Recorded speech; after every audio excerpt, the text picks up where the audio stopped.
বাড়ির এই দিকে বাস করেন কুবের। এখানে একটি আয়না রাখলেই আর কোনো চিন্তা থাকবে না। হ্যাঁ, একেবারে উপচে পড়বে ধনসম্পদ, অভাব বলে আর কিচ্ছু থাকবে না। এই সঠিক দিকে আয়না রাখলেই বদলে যেতে পারে আপনার জীবন। তাই একদম স্কিপ করবেন না, সম্পূর্ণ দেখুন। আমাদের সবার বাড়িতেই আয়না অত্যন্ত গুরুত্বপূর্ণ একটি সামগ্রী। আয়না প্রায় সবার বাড়িতেই থাকে।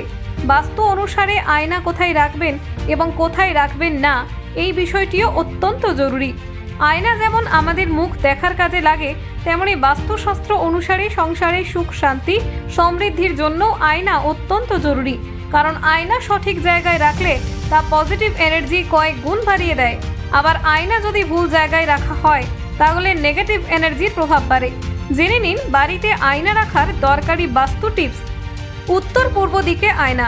বাস্তুশাস্ত্র অনুসারে বাড়ির উত্তর পূর্ব হল সবচেয়ে পবিত্র দিক। এই দিকে বাস করেন ধনসম্পদের দেবতা কুবের। তাই উত্তর পূর্ব দিকে আয়না রাখা অত্যন্ত শুভ। এই দিকে আয়না রাখলে সংসারে ধনসম্পদ উপচে পড়ে। মুখোমুখি আয়না।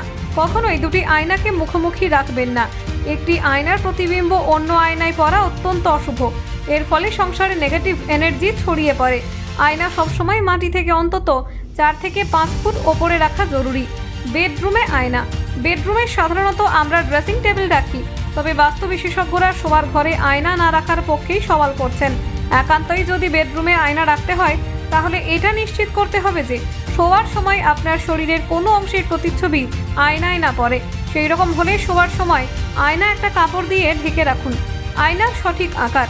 আয়তাকার এবং বর্গাকার আয়না ঘরে রাখাই সবচেয়ে শুভ। দেখতে ভালো লাগে বলেই অনেকেই গোল বা ডিম্বাকার আয়না রাখেন, কিন্তু এই রকম আয়না ঘরে রাখা বাস্তুমতে অশুভ। আয়নায় প্রতিচ্ছবি। চেষ্টা করুন আয়না এমন জায়গায় রাখতে যাতে সেখানে সুন্দর কিছুর প্রতিচ্ছবি পড়ে। আয়নার বাথরুমের প্রতিচ্ছবি পড়া একদমই ঠিক নয়। বাড়ির মূল দরজার সামনে আয়না রাখবেন না।